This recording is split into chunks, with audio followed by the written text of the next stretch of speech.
नमस्कार, बहुत स्वागत है। परीक्षा किसी की भी हो, सबकी धड़कनें बढ़ती हैं। लोक शिक्षण संचालनालय के द्वारा जारी किए गए मध्य प्रदेश के शिक्षकों की पात्रता परीक्षा आयोजित करने के आदेश को लेकर शिक्षकों में भी कुछ ऐसा ही माहौल देखने को मिल रहा है। लेकिन कौन से शिक्षकों को परीक्षा से छूट दी गई है, उनकी परीक्षा नहीं होगी, और कौन से शिक्षक हैं जिनको परीक्षा देनी पड़ेगी?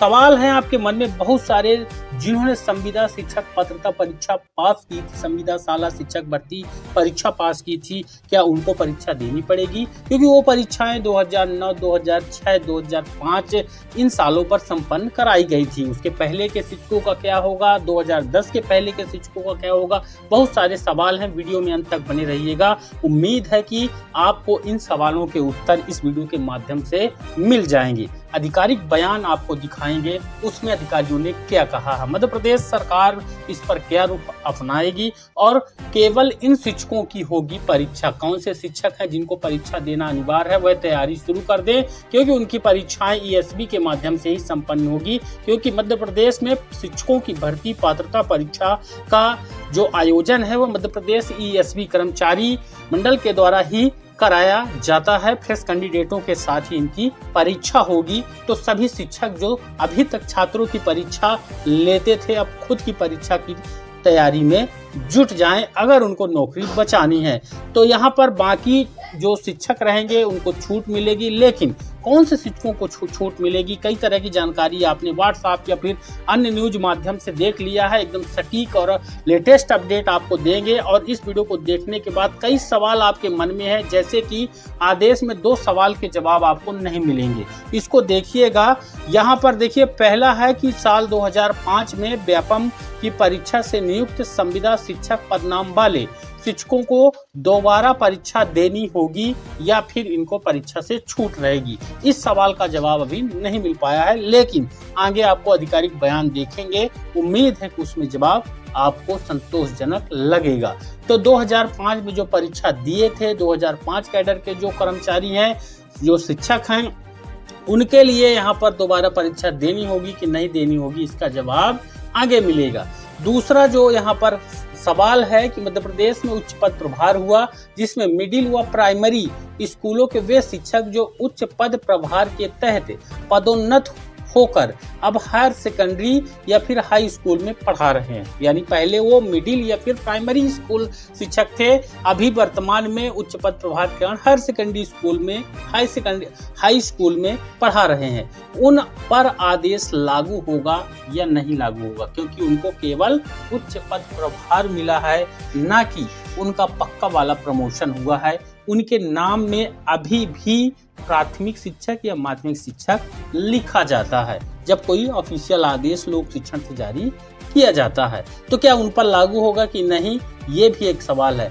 अब किस आदेश पर लागू, किस पर नहीं? सुप्रीम कोर्ट के आदेश में कहा गया है कि जिन शिक्षकों के रिटायरमेंट 5 साल या अधिक का समय बचा है, उन पर आदेश लागू होगा। जिनकी नौकरी में 5 साल से कम समय बचा है, वो टीटी पास किए बिना नौकरी कर सकते हैं, लेकिन उनको प्रमोशन का लाभ नहीं मिलेगा। जिस कैडर पर काम करते हैं, जिस पद पर काम कर रहे हैं, वहीं पर काम करते रहेंगे, प्रमोशन नहीं मिलेगा। हो सकता है आगामी समय में उनको क्रमोन्नति या फिर अन्य जो लाभ, वित्तीय लाभ, पैसे का लाभ, सैलरी में लाभ मिल रहा होगा या मिलने वाला होगा, वह भी ना मिले, क्योंकि प्रमोशन बैन हो जाएगा। अब यहाँ पर देखिए, वे सब जो उन शिक्षकों के लिए जानना जरूरी है जो इसके दायरे में आएंगे। पहला यहाँ पर है, क्या है आदेश? आदेश में कहा गया है कि कक्षा 1 से 8 तक के स्कूलों में पदस्थ शिक्षकों को 2 साल में टीईटी पास करनी होगी। 1998 में जिन शिक्षकों की भर्ती हुई, 2001 में, 2003 में, इन 3 साल को ध्यान रखिएगा। 1998, 2001, 2003 इनमें जिनका नियुक्ति हुआ, इनको परीक्षा देना अनिवार्य है। के समय पंचायत व नगरीय प्रशासन विभाग ने शिक्षकों की इंटरव्यू के बाद सीधी नियुक्ति कर दी थी। यानी इन्होंने किसी भी प्रकार का संविदा शाला का भी परीक्षा नहीं दिया, पात्रता परीक्षा भी नहीं दिया। अब ऐसे शिक्षकों को शिक्षा कर्मी, संविदा शिक्षक, गुरुजी जैसे पदनाम दिए गए। साल 2005 के बाद मध्य प्रदेश में शिक्षकों की नियुक्ति के लिए परीक्षा शुरू हुई थी। अब शिक्षा विभाग के आदेश जिले के प्राइमरी व मिडिल स्कूल में पढ़ा रहे शिक्षकों पर लागू होगा। शिक्षा विभाग के आदेश के अनुसार जिले में, यानी अलग अलग जिले जो मध्य प्रदेश के हैं, अब अगर यहाँ पर पर्टिकुलर एक जिले की बात करें जहाँ की एक खबर है, उसमें 3000 से ज्यादा प्राइमरी मिडिल शिक्षक हैं। इनमें 2500 ने टीटी नहीं दिया है, यानी 2500 शिक्षकों को यहाँ इस जिले में देना पड़ेगा। अब अगला सवाल है, क्यों बनी ऐसी स्थिति? है स्थिति 1900 दशक में शिक्षा का सार्वभौमिकरण और डीपीआई यानी डिस्ट्रिक्ट प्राइमरी एजुकेशन, डीपीआई जिसको बोलते हैं लोक शिक्षण, तो इसमें इन्होंने यहाँ पर बताया था कि ये यहाँ पर देखिए, इसके दौरान गांव-गांव तक प्राथमिक शिक्षा पहुंचाने के लिए भर्ती हुई। सीमित संसाधन भर्ती प्रक्रिया की जटिलता के कारण बड़ी संख्या में नियमित शिक्षकों की भर्ती होना मुश्किल थी। मध्य प्रदेश में साल 1994-95 के आसपास पंचायतों के माध्यम से शिक्षा कर्मी भर्ती नीति लागू हुई। शिक्षा विभाग की सीधी भर्ती रोकी गई। पंचायतों और नगरीय निकायों को अपने क्षेत्र में शिक्षा कर्मी भर्ती का अधिकार मिला।